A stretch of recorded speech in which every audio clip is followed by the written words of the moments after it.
Hey everybody, Rontro here. About to release my second video already. Now, this one is a review show. This is a show about my gaming collection, not just games, but anything gaming related. First off, I want to thank all of you who are supporting me already.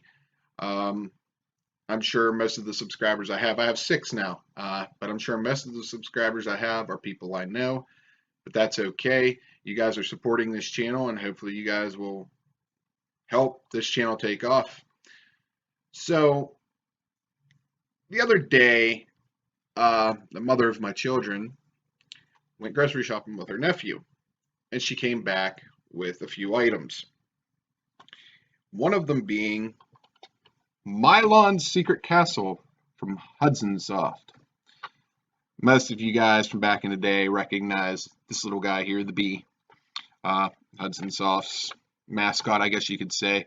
They put out some other awesome games, but we'll talk about them another time. We're going to talk about this for a moment. I played this game a bit back in the day. A good friend of mine named Mike had this, and I borrowed it for a few times. Now, never made it very far in this game. Very difficult, especially for a young kid. You have no idea where to go in it, and back then there was no internet to look up a strategy guide of any sort.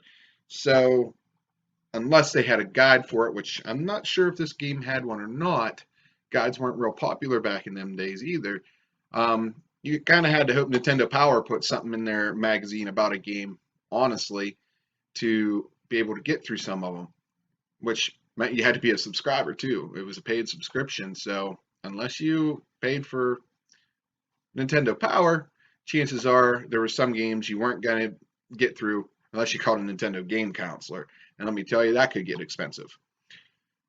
Something else I want to point out to you guys is the official Nintendo seal of quality. There's a reason I'm showing you this right now. We'll get to that. But I'm going to move on to my next game that I have here. All these games actually came from a store formerly known as Retrospect. I loved the name of that store. But the gaming store has changed its name to Cartridges Galore. They partnered up with another company and had to change their name, obviously, to Cartridges Galore. I guess there's a few of them out there. Don't know where they're all located, but we have one around here, which is awesome. It's really the only store around here where you can find classic games, and they're reasonably priced. Now, some of them aren't. Some of them are quite expensive, but they're still cheaper than what they're being sold for on eBay. So you got that. But yeah, let's move on to the next game. Abbott Ox. Now, this game, I had never played it before until recently. Well, I can't really say that. The reason I say I can't really say that, there was the Big E. Some of you should know what the Big E is. We're not going to get into that. But I never actually played it on a Nintendo until just a couple days ago. It's a side-scrolling shooter, or shmup, which I don't really care for that term. So we're going to go with side-scrolling shooter. And it was put out by Milton Bradley. How crazy is that? The board game company. Yeah, they used to release video games. Again, Nintendo seal of quality. There was a reason Nintendo did this. Back in 1983, there was a big video game market crash.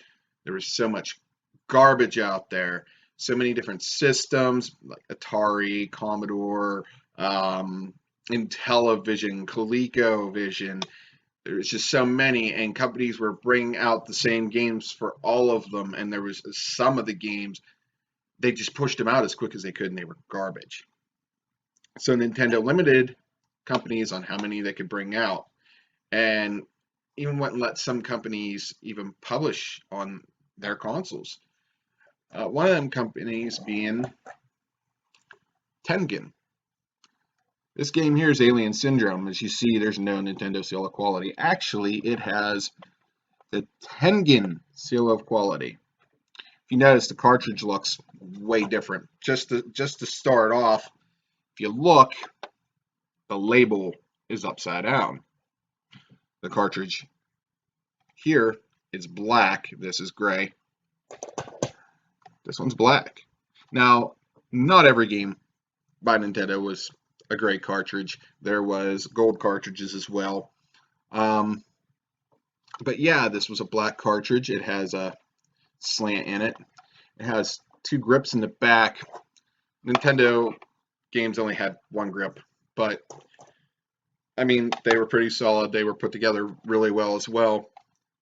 But the reason this, like I said, it was the video game crash. This happened, and they had a lockout chip. Nintendo did, so you would have to have an official license with Nintendo to be able to publish a game. Tengen found a way around that. They really did, and so we had, I guess you could say, homebrew or independent games. And honestly, you can't really call it an independent company who made this game. If you look real close here, hopefully the camera picks it up, it was put out by Sega. Sega made this game. I can't say it was put out by Sega. Tengen put it out. But this game was made by Sega. How crazy is that? You know, back in them days, a Sega game on Nintendo, that was virtually unheard of. But we'll talk a little bit more about that in another episode. I'm going to do another one called The History Of. So that'll probably be in the history of. The next thing I have, speaking of Sega, is a Sega Genesis. 16-bit graphics, blast processing, whatever. Now, I was a Nintendo fanboy, but I had no problems with this either. I loved the Genesis just as much. They had a lot of great games. Streets of Rage, Phantasy Star, Shining Force, Sonic the Hedgehog. There was just so many great games for it. One of the selling points for this was it had the closest port from the arcade of Mortal Kombat. You had your blood, you had your fatalities. Nintendo butchered the heck out of that game. They censored it big time. If you really wanted the closest thing you could get to the actual arcade game for Mortal Kombat, it was here. Right here. One more thing I need to show you all.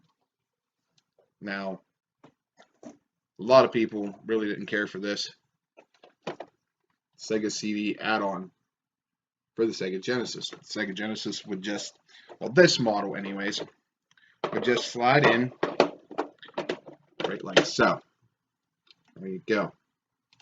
Now, I haven't had an opportunity to play my Sega CD yet. I only have one power pack at the moment. It didn't come with two. And the worst part is I paid $100 for this at a store known as Needful Things. No, Leland Gone doesn't work there. Hopefully you get that reference. If not, well, maybe you're too young to understand the reference, or maybe I'm just too old. But anyways, the Sega CD, I never owned one. But I did have the opportunity to play one a couple times. My friend and my dad had friends. Their names were Bob and Deb. They had a son named Chris, and he had a Sega CD. And my dad would go over to hang out with his friends, have a few beers. I'd go over and play video games. So, got the chance to play it a little bit. Don't really remember any of the games I played. I remember one. It was live action, and it was awful. Another one. I'm pretty sure I played a Dracula game for it. Maybe Bram Stoker's Dracula. Not real sure, but I played a few games for it. It really wasn't that big of a deal to me at the time, but one of the reasons I got this is it came with Sonic CD. Never had the chance to play Sonic CD, so I'm really excited to eventually get to play that. Like I said, I need another power pack because you need to plug both of them in, as crazy as that sounds. That's how it was back in those days. There was another attachment called the 32X that went right in the cartridge slot, and it also needed a power pack. So just imagine, you needed 3 power packs just to play every peripheral on the Sega. But yeah, I have plugged in the Sega CD to make sure it powered on. It powers on. But as I said, you know, I can't really play it at the moment. But that's just a little bit of the gaming stuff I own. I have tons more, and I'm really excited to show you guys the collection that I have, and that just about does it. So I want to thank you again, all my supporters, and I will see you at the next review. I will not be releasing any more videos until then, but it should not be too long before another one. The next game I'm doing, I don't need to capture as much footage. I'm not gonna tell you what it is, but I'm gonna give you a hint. It is a PlayStation 1 game. One more hint, it's winter themed. The reason being, we just had a big snowstorm here on the East Coast here over the weekend, and I had the kids out playing in the snow, and I got the idea, hey, why not do a snow-themed, winter-themed game? So look for that here within the next few days. I'm not going to put a date on it. That's another thing I want to tell you guys. I don't know how often I'm going to release videos. They'll come as they come. I have responsibilities. I have 2 children. They take precedence over everything. So the videos will come as they come. I will get them out as soon as I possibly can. Really hope you enjoyed my review earlier, and I really hope you enjoyed seeing a little bit of my collection.